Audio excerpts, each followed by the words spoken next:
Seigneur soit avec vous. Et avec votre esprit. Évangile de Jésus-Christ selon saint Luc.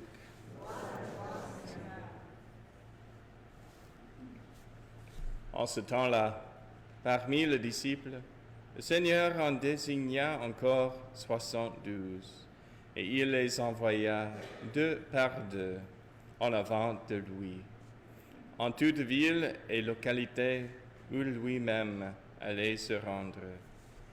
Il leur dit, « La moisson est abondante, mais les ouvriers sont peu nombreux.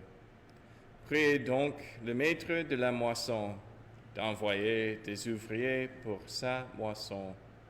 Allez, voici que je vous envoie comme des agneaux au milieu de loups. Ne portez ni bourse, ni sac, ni sandales, et ne saluez personne en chemin. Mais dans toute maison où vous entrerez, dites d'abord, paix à cette maison.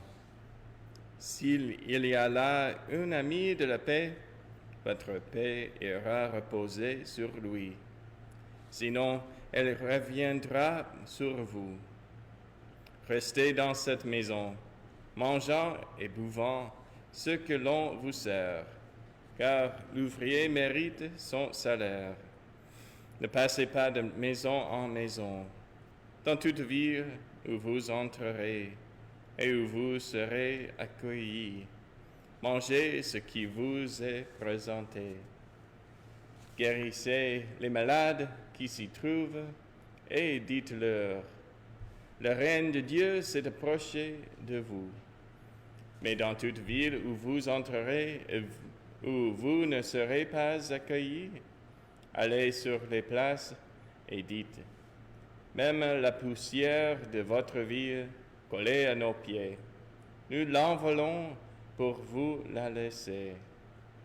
Toutefois, sachez-le, le règne de Dieu s'est approché. Je vous le déclare, au dernier jour, Sodome sera mieux traité que cette ville. Les 72 disciples revinrent tout joyeux en disant, « Seigneur, même les démons nous sont soumis en ton nom. » Jésus leur dit, « Je regardais Satan tomber du ciel comme l'éclair.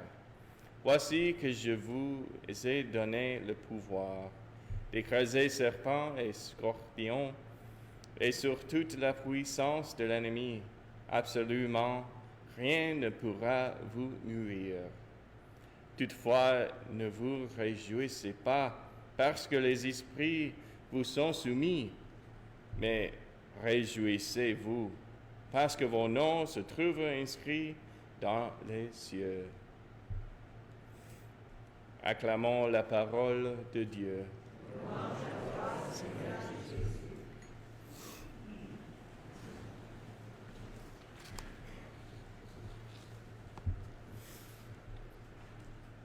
L'évangile de ce dimanche parle d'échouer et de réessayer. J'ai une histoire à ce sujet. Avant d'entrer au séminaire, j'étais à un carrefour dans ma vie, une intersection. J'avais très envie de rester dans la carrière que j'avais choisie, celle de travailleur social. Mais mon cœur me disait qu'il était temps d'avancer et d'aller de l'avant. J'ai toujours voulu devenir prêtre depuis que je suis très jeune.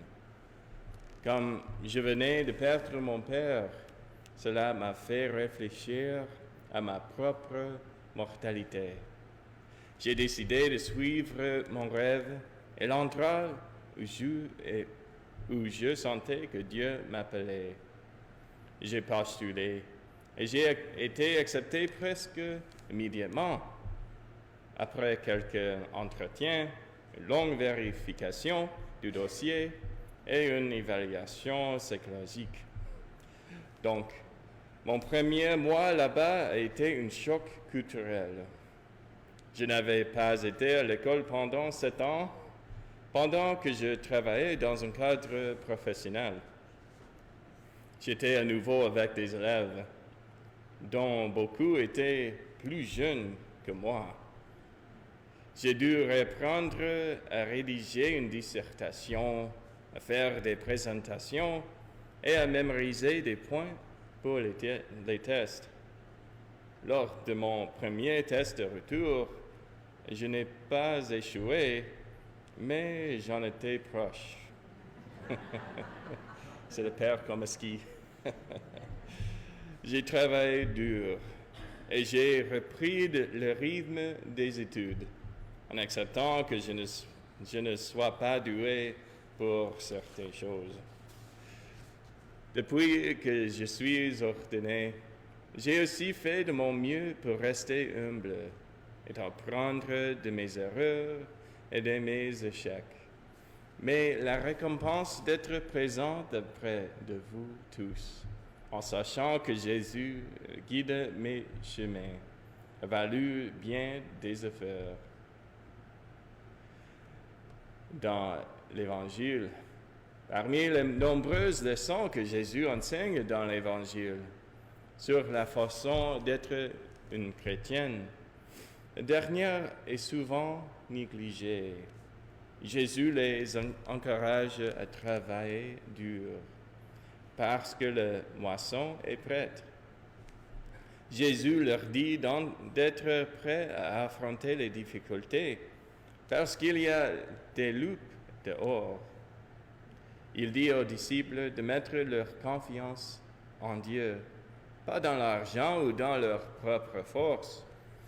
Puis, il les encourage à rester concentrés sur leur mission et à ne pas se laisser distraire.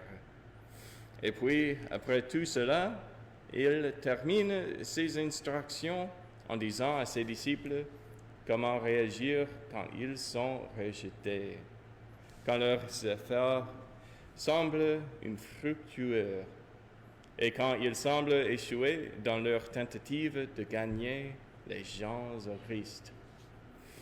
Lorsque cela se produit, ils doivent simplement secouer la poussière de leurs pieds et aller de l'avant. Jésus dit à ses disciples, et cela nous inclut tous, de s'attendre à des échecs lorsque nous essayons de vivre et de répandre l'Évangile, et de ne pas laisser cela nous déranger. Nous devons réfléchir à cette leçon. Chacun reste libre d'accepter ou de rejeter la grâce de Dieu. Le Christ lui-même n'a pas pu convaincre les pharisiens de le suivre. Devrions-nous nous attendre à quelque chose de différent? Ce n'est pas le cas de Saint Paul. C'est pourquoi il insiste tant sur la croix dans la deuxième lecture. Il écrit, « Pour moi, que la croix de notre Seigneur Jésus-Christ reste ma seule fierté. » La croix est la plus grande gloire du Christ, car sur la croix, il a montré que son amour pour nous et pour le Père n'a pas de limite. Mais en même temps, la croix était un signe de la dure réalité du péché, du libre rejet de Dieu par les hommes. Sommes-nous prêts à affronter le rejet pour l'amour du Christ? Jésus veut que nous le soyons. Notre culture actuelle, à bien des égards, est hostile au Christ et au mode de vie chrétienne. Lorsque nous essayons de vivre les enseignements du Christ, de défendre notre foi et de construire l'Église, nous nous heurtons souvent à une résistance. Jésus savait que nous le ferions, mais il veut que nous soyons quand même ses disciples courageux.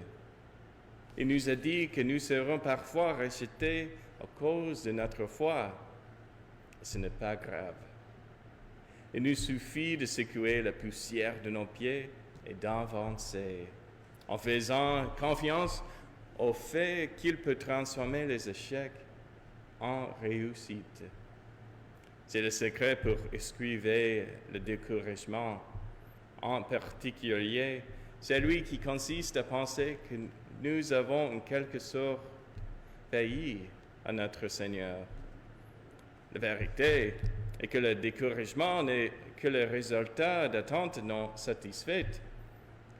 Mais le Christ nous a maintenant rappelé quelles attentes nous devrions avoir lorsque nous nous efforçons de le suivre.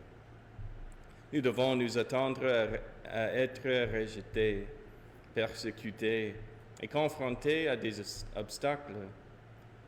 Maintenant que nous le savons, nous n'avons plus à nous décourager. Nous pouvons être humbles, faire confiance au Christ, essuyer la poussière de nos pieds et aller de l'avant. En poursuivant la messe d'aujourd'hui, réfléchissez au moment où vous vous êtes senti découragé. Remettez-les entre les mains du Christ, en secouant la poussière de vos pieds. Faites confiance à la puissance de sa grâce.